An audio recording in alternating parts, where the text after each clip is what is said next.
Hai, Assalamualaikum. Untuk video kali ni saya nak tunjukkan macam mana cara untuk set up Linktree.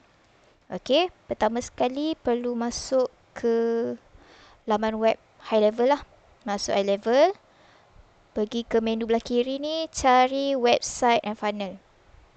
Okey, dah tekan dekat atas ni, tekan website.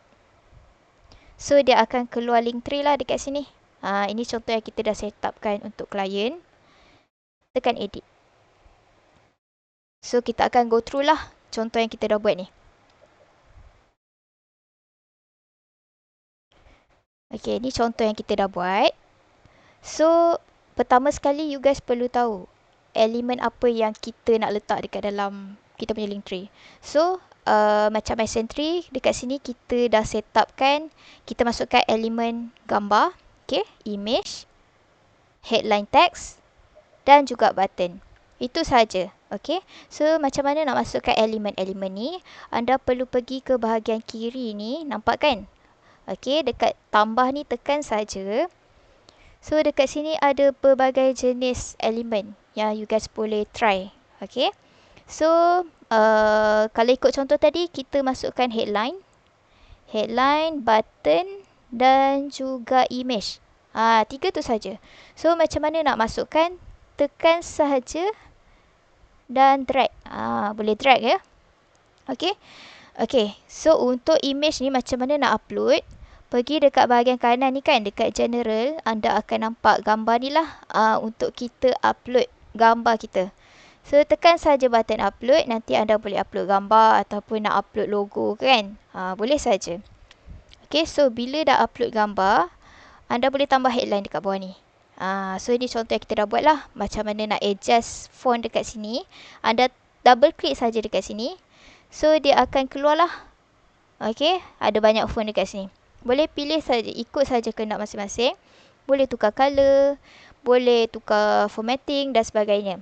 Okay, untuk you guys nak adjust sizing kan, you guys perlu pergi ke bahagian kanan ni, cari font size.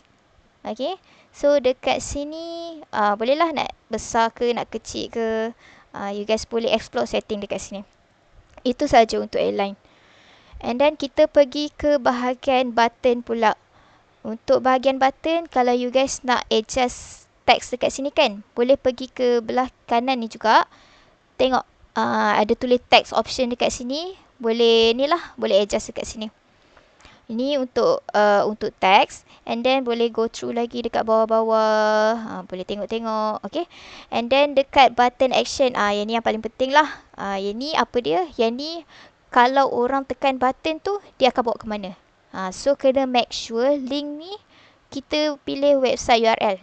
Dia ada banyak lagi lah dekat sini. You guys boleh explore. Tapi kita buat yang basic saja. Kita bawa ke website. So macam contoh dekat sini kan, kita nak bawa dia pergi ke link website, anda perlu letak link lah dekat sini. Letak link booking appointment. Kalau macam dekat sini anda nak buat WhatsApp, nak buat TikTok, so kena letak link lah dekat sini. Link WhatsApp, link TikTok. So once orang tekan button, akan bawa ke website tersebut. Okay. So kalau scroll lagi, anda boleh tukar color, anda boleh bermain dengan icon. Okay, icon ni ada dua jenis. Satu leading icon, satu lagi trailing icon. Apa yang beza?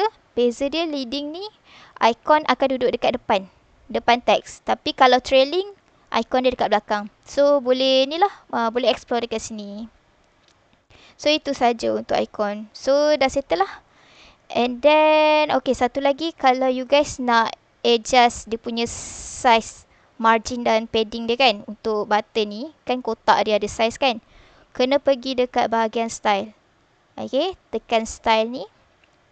Scroll sahaja dekat bawah sampai jumpa margin and padding. So boleh adjust lah dekat sini. Ikut preference masing-masing lah. Okay.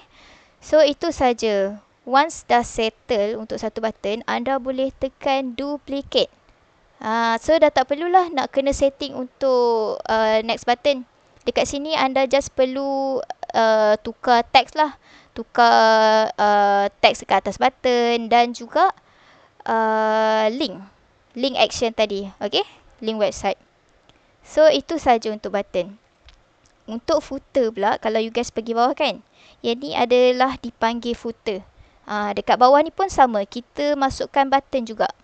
Okay, so yang ni samalah. Kalau you guys nak adjust link, boleh pergi saja ke setting kanan ni kan, cari saja button action. So dekat sini boleh adjust link, boleh adjust color dan juga icon. So untuk icon bawah ni kita pilih leading icon lah. Boleh pilih kalau you guys tak nak WhatsApp kan, you guys nak icon, contohnya icon YouTube, boleh pilih saja dekat sini, kita ada banyak lah. Okay, so itu saja untuk link tray. Terima kasih.